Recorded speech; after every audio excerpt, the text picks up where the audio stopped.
Porque se costuma dizer que o câncer tem remissão e não cura, né? Então, o câncer, na hora que a determinação pela oncologia de cura é quando você tem um câncer, você trata esse câncer e nos próximos 5 anos ele não volta. Aí a oncologia diz, ó, esse paciente está curado. Se ele voltar com 5 anos e 1 dia, aí eles não chamam isso, eles chamam esse câncer de curado, que é uma piada, pô. O câncer, na realidade, ele pode não curar nunca. Ele pode ser crônico e ele pode ter remissão com 20 anos. Câncer de bexiga, por exemplo. Esse aí não tem, né? Você pode ter tido um câncer de bexiga 20 anos atrás e ele voltar hoje. Quer dizer, está curado? Não, estava em remissão. Então, é preferível você chamar o câncer que está em remissão do que ele está curado, porque você nunca sabe quando que ele vai poder voltar ou não. Se não faz químio, não faz rádio, o senhor sugere qual seria o tratamento melhor para o câncer? Existe um tratamento multifatorial. É assim, ó, se eu cortar as árvores da floresta amazônica, todas, eu não preciso convidar os macacos para mudar de lá. Macaco só fica onde tem galho. Macaco pula o dia inteiro de galho em galho. Se não tiver galho, ele vai embora. Então, se eu quiser que os macacos da floresta amazônica vão embora, eu corto as árvores da floresta amazônica. Os macacos vão embora. Eu não preciso convidar animal de deserto para mudar para lá. No momento que virar deserto, os animais de deserto vão chegar. A mesma coisa acontece aqui, no corpo. Se eu tiver um ambiente chamado ambiente biológico tumoral, eu desenvolvo câncer. Agora, se eu mudar o território biológico, o câncer vai embora. O câncer não fica num órgão, num organismo saudável. Então, o que eu tenho que cuidar? Tenho que cuidar da biologia da pessoa. Então, primeiro eu vou ver o seguinte, o que causou o câncer? Só tem 3 coisas que causam câncer, só 3. Ou sozinhas ou combinadas. Primeiro, um conflito emocional. Você vai ver que a mulher se divorciou do marido que ela achava que vivia a vida inteira e 2 anos depois ela apresenta com câncer de mama. Isso é muito comum. Eu vejo isso com muita frequência. Tem sempre um conflito. O pai morreu, o filho morreu, a mulher tem um câncer de ovário 2 anos depois, ou um câncer de mama, e assim por diante. O filho morreu, o pai tem um câncer de testículo. Então, sempre existe, nos últimos 2 anos, antes do câncer aparecer, existe um conflito emocional. Se o conflito predomina, eu tenho que tratar o conflito emocional, não adianta ficar dando remédio. Bom, qual a outra causa de câncer? É a desnutrição. Todo paciente com câncer é um paciente desnutrido. Ele tem uma desnutrição. Então eu tenho que cuidar dessa nutrição dele. Então eu tenho que cuidar da parte mental dele, psicológica, eu tenho que cuidar da parte nutricional dele e a terceira causa é toxinas, venenos. Então o paciente geralmente está intoxicado, está desnutrido e está emocionalmente com conflito. Então, ou é a combinação desses 3, ou um deles predominando. Então, como é que eu trato? Eu vou cuidar da parte mental, eu vou cuidar da parte nutricional. Por exemplo, uma pessoa que tem uma alergia alimentar. Essa alergia alimentar contribui na predisposição de aparecer o câncer. Não adianta eu tratar o câncer e não cuidar dessa alergia alimentar que ele tem. Descobrir qual alimento que faz mal para eles. Vamos supor que o alimento seja glúten. Vamos supor que o alimento seja leite. Então eu vou ter que tirar o glúten, eu vou ter que tirar o leite, eu vou ter que tirar os 2. Se eu continuar dando glúten e leite, não adianta. A célula cancerígena, ela se alimenta de 2 coisas, só 2 coisas. Ou ela ingere glicose, ou ela ingere glutamina. A glutamina é mais para os cânceres de origem hematopoéticas, linfomas, leucemias. Para quem está nos assistindo e não sabe o que é glutamina, por exemplo, a gente pode dar alguns exemplos? Tá, a glutamina é um aminoácido, tá? Que vai formar o GABA no cérebro. Então a glutamina protege a parte do intestino. Só que pessoas com câncer nós devemos evitar dar para ela glutamina, principalmente se ela tem um câncer hematopoético, se ela tem um linfoma, uma leucemia, um mieloma múltiplo. Então, esses nós não podemos dar glutamina em hipótese alguma. Mas o que me interessa aqui mais é o açúcar, é a glicose. A célula cancerígena, e foi o Otto Warburg que ganhou o prêmio Nobel em 1931 por causa disso, a célula cancerígena, ela se alimenta predominantemente de açúcar. E ela prejudica, você já deve ter visto paciente caquético, morrendo, moribundo, em carne e osso, em pele e osso, e o tumor está crescendo. O tumor cresce e o paciente está definhando. Por quê? Ele está pegando toda a glicose que tem. Então, se eu pegar um paciente com câncer e tirar dele a glicose, tirar dele o carboidrato, o tumor encolhe. Mas qual a conduta hoje? Vai no médico, o médico fala, ó, você vai fazer quimioterapia. Doutor, e alimentação? Ah, fica à vontade. Se fosse você, tomava até sorvete. Pode, vai lá no shopping, toma sorvete, aproveita. Quer dizer, se eu agora estou fazendo quimioterapia, que já não tem uma eficácia muito boa, a eficácia é pífia, eu posso discutir isso depois com vocês. Ah, e eu ainda vou para o shopping tomar sorvete, que é açúcar puro, então eu tô alimentando diariamente o meu câncer se eu estou tomando sorvete diariamente. Agora, se eu arrumo uma dieta chamada cetogênica, onde o carboidrato é quase zero, o meu câncer regride.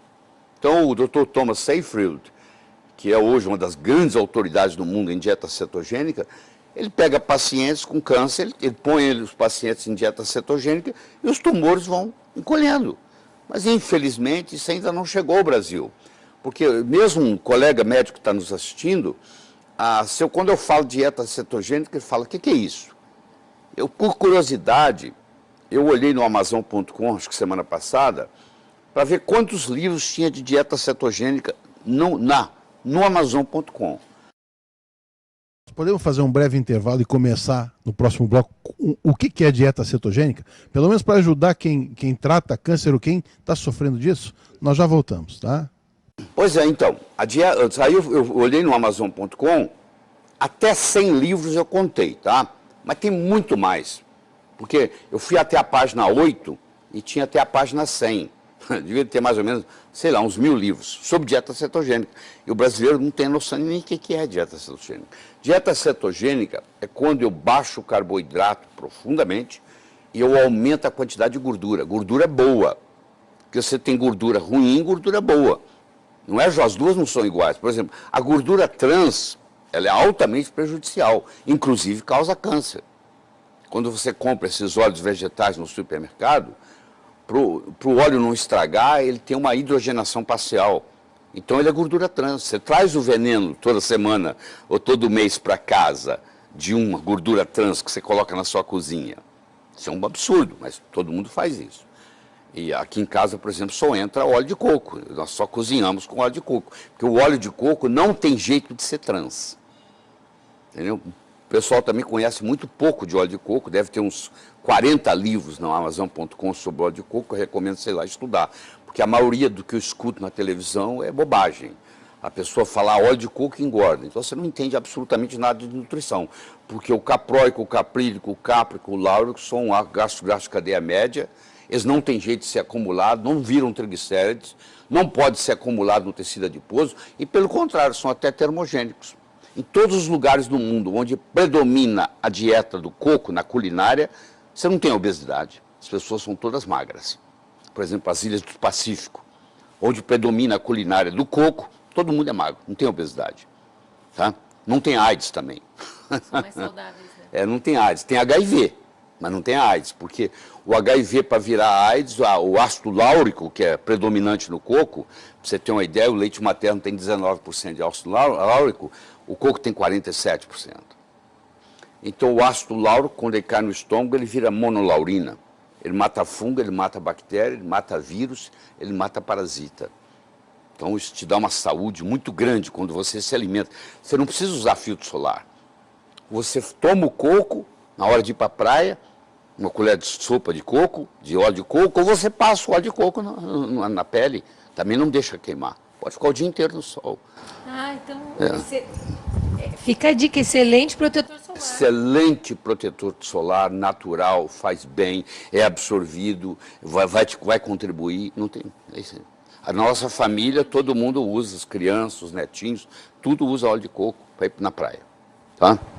Por isso que ele está com essa cor maravilhosa. Pois é, a primeira coisa que eu notei. E uma das coisas que a gente aprendeu na pós com o Laer era justamente isso, né? Que inclusive mulheres, uma coisa que ele citava sempre, mulheres com corrimento, né? Com candidíase. Candidíase. Pois é, o ácido láurico, ele vira monolaurina, e uma das propriedades da monolaurina é antifúngica. Então ela mata a Candida albicans. Porque a Candida albicans, ela pode evoluir para a Candida glabata e causar câncer. Uma das causas do câncer é o fungo. Não é a Candida albicans que vira glabrata. A albicans, propriamente dito, não causa câncer. Mas quando o terreno é propício, ela se transforma em glabrata. E aí ela é uma causadora de câncer. Nesse caso, é ingestão, é tomar, assim, comer de colher o óleo de coco. É, tomar de colher. Uma colher de sopa tem 14 gramas de óleo. 14 gramas. Então você toma 1 ou 2 vezes por dia, tá? Mas é isso aí. Aí a dieta cetogênica que nós estamos falando. Então você ingere as gorduras boas, o ômega 3, o ômega 6, o ômega 9, porque é outro problema que existe.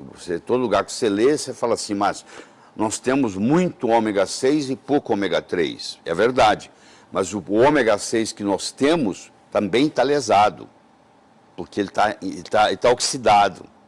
Então, às vezes, é importante você tomar o ômega 6 não oxidado.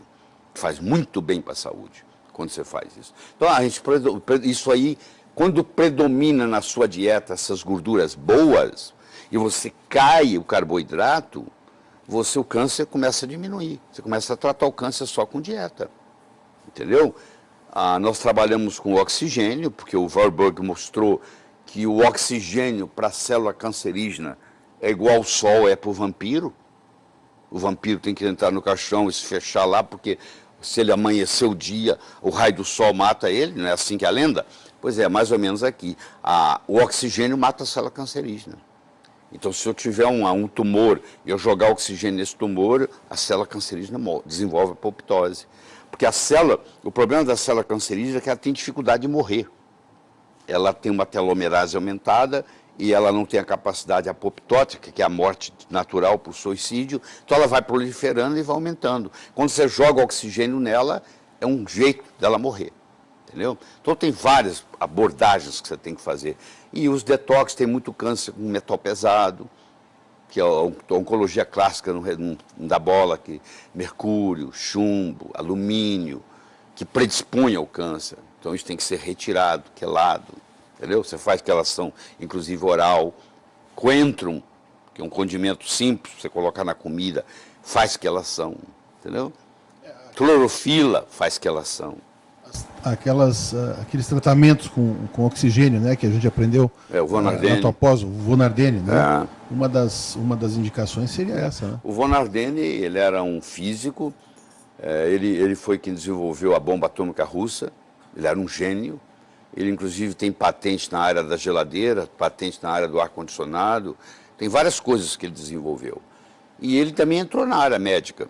Ele desenvolveu uma medicina própria, chama-se Medicina de Von Ardenne, onde existe um tratamento usando oxigênio em altas doses, com todo um protocolo, que alguns médicos, meus alunos, aprendem a trabalhar, porque o oxigênio é uma coisa que é permitida, não tem nada proibido. Então a gente usa o protocolo de Von Ardenne no tratamento de câncer, com resultados espetaculares, espetaculares.